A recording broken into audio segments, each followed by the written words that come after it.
or in the interest of working the case, for us to talk about details over the phone, but it is pretty, I'd say critical, actually, for you and your family to meet with me up here very soon, if at all possible. There's a lot that needs to be discussed. I'm hoping that a meeting Monday morning will suit everybody. That gives you a little time, anyway.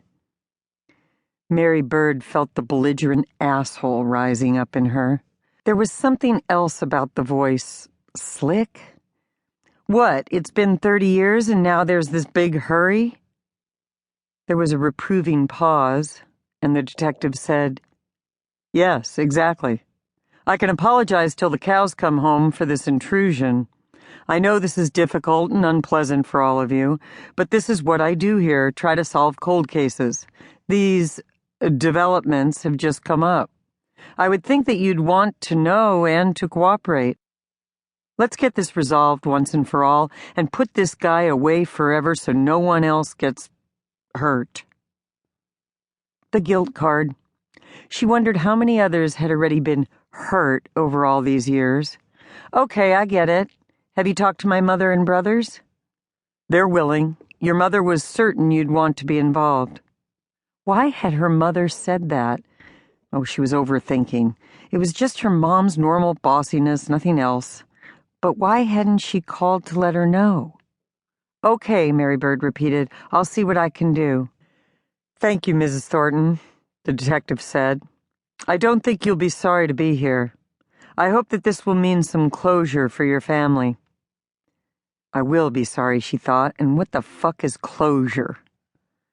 "And if I may ask once again," he said, "it's very important to the case that you not speak to anyone outside your family about all this. What we don't need is reporters and publicity mucking things up or scaring off people we need to be interviewing before we can get to them. There are a lot of complicated legal issues involved, and we need to go strictly by the book on this one. Can I count on your cooperation with that?" She heard the snap of a lighter and breath being drawn. Maybe he was done with her.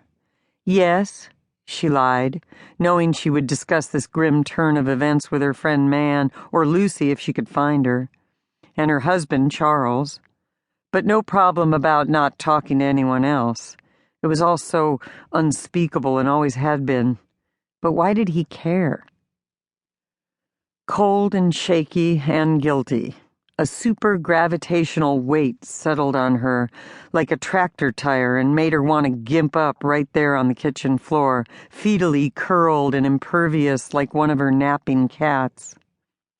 That's when she went back to the dishes and picked up a piece of the crappy Corelle she used to feed her animals and children because of its alleged indestructibility, and threw it hard at the floor, where it shattered in an almost satisfying way, just as she always expected it would. Her heart flapped madly, and she took some deep breaths to compose herself, trying to decide what to do next. Feeling an acrid thickness in her throat, bile, she coughed a big hairball cough of revulsion. As she filled a glass with water and considered adding some vodka, the phone sounded again. She looked suspiciously at the caller ID, which said Richmond, Virginia. An unfamiliar number. Did she have to answer? She did. "Hi, is this Mrs. Thornton?" asked a too-cheerful, girly voice. "This is she," Mary Byrd said. "Oh, hi. My name is Linda Feiss. I'm a journalist, and I'm calling from Richmond. Mrs. Thornton, are you aware that the murder case of your stepbrother, Stephen Reinhardt, is being reopened up here?" A reporter. Mary Byrd went cold. After a moment, she lied. "No. Who is this?" The woman, or girl, repeated her name and blundered ahead. "I'm working on a story about your stepbrother's case. I'm surprised, but actually not very, that the Richmond police haven't already contacted you. I was wondering if we could talk about it. I'm sure you'd like to see it finally resolved by somebody, which I hope to do. Is this a good time?" "No," Mary Byrd said, not having any idea of what else to say. There was no good time. She sat down at the kitchen counter. "No, I'm really busy right now, and I don't think I have anything useful to say about that. From what I know so far..."